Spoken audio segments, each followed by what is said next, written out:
umugani wa Ndabaga.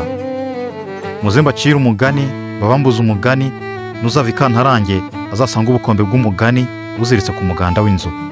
Harabaye ntihakabe, harapfuye ntihagapfe, hapfuye imbwa n'imbeba, sigara imva n'ingoma.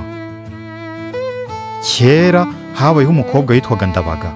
Ndabaga yari umukobwa w'intwari, ukunda igihugu kandi w'umutima ukomeye. Se yari intwari mu ngabo z'umwami, akaba yari amaze imyaka myinshi ku rugamba. Ndabaga na mama we bari baramubuze imyaka myinshi, kandi uko iminsi yicumaga, Ndabaga yakomezaga kumva yifuza kugera ikirenge mu cya se akamufasha, nubwo yari umukobwa, kuko umuntu wabaga uri ku rugamba atashoboraga kuruvaho ngo atahe. Byasabaga ko abona umuntu umucungura, akaza akarwana mu cyimbo cye, noneho nawe akabona gutaha. Kandi se wa Ndabaga nta muhungu yari yarabyaye ngo azamucungure.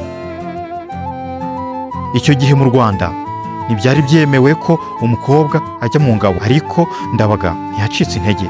Yashakaga gufasha se kugira ngo abashe gutaha, kuko yari amaze imyaka myinshi mu kazi k'ingabo adasubira mu rugo.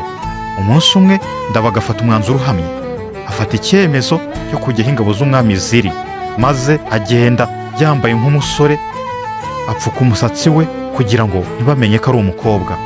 Afata amabere ye arayazirika ku buryo nta muntu wari kubasha kumutandukanya n'umuhungu. Ndabaga yari afite umutima ukomeye, kandi yari yaratojwe bya gisirikare mu ibanga na nyina, akaba yari azi uburyo bwo kurwana no kwirinda. Yahise afata inzira agana aho ingabo z'umwami zakoreraga imyitozo. Agezeyo ahabwa imyitozo hamwe n'abandi basore, ariko kandi abasore bamureba bakabona atazabishobora rwose, kubera ukuntu babonaga ari agasore k'urubavu ruto kadafite imbaraga n'ibigango, ku buryo bamurebaga rimwe na rimwe bakamubaza bati, ni gute waje mu gisirikare? Ntabwo bari barakubwiye ko ari ibintu bisaba imbaraga, kandi wowe nta gatege wifitiye, wimereye nk'abakobwa.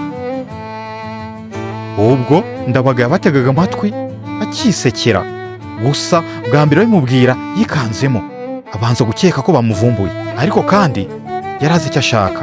Byatumaga akorana umurava udasanzwe, kugeza ubwo nabo babona ko abarusha mu byo bakoraga byose mu myitozo.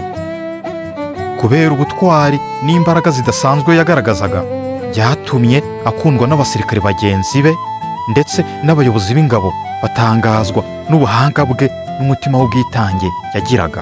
Nyuma y'igihe gito, Ndabaga yarushijeho kumenyekana nk'umusirikare w'intwari cyane, kandi yarwanaga ashize amanga mu buryo bwose. Nta muntu n'umwe wigeze agira icyo amukeka. Ariko umunsi umwe barimo kurwana ku rugamba rukomeye, yaje kwibeshya akora agakosa gato mu buryo nawe atamenye uko byagenze. Umusatsi we waje kugaragara, maze abo bari kumwe ku rugamba bamenya ko atari umuhungu nk'uko babikekaga. Ingabo zose zaratunguwe cyane, ariko kandi zatangajwe n'ubutwari n'umurava Ndabaga yari yaragaragaje mu mirwano yose bari bamazemo iminsi. Byabaye ikimenyetso ko Ndabaga yari akomeye kurusha uko abantu babitekerezaga. Umwami nyuma yo kubimenya yatumenyeho Ndabaga aho yari ari, maze amubaza impamvu yiyemeje kuza mu ngabo yambaye nk'umusore.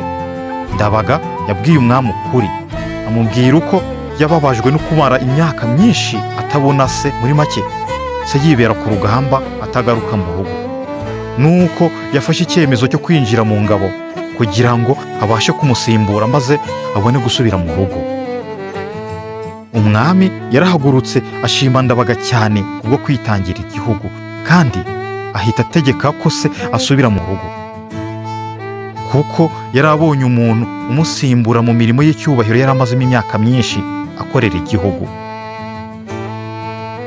Kubw'icyemezo cya Ndabaga, umwami yaciye iteka yemerera abakobwa bose ko bashobora kwinjira mu ngabo igihe bafitiye ububasha, ubushake, ubwenge n'imbaraga nk'izari zaragaragajwe na Ndabaga.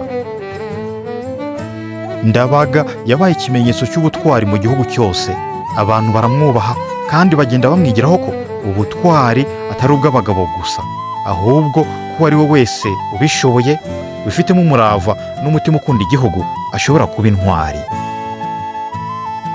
Kuva ubwo inkuru ya Ndabaga yabaye urugero rw'ibikorwa by'ubutwari, kandi iteka ryose yabaye icyitegererezo cy'abakobwa n'abagore bashaka kwitangira igihugu cyabo.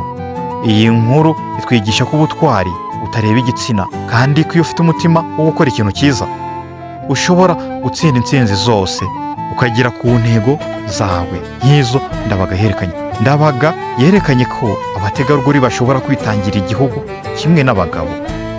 Iyi ni Tips House, naho ubutaha.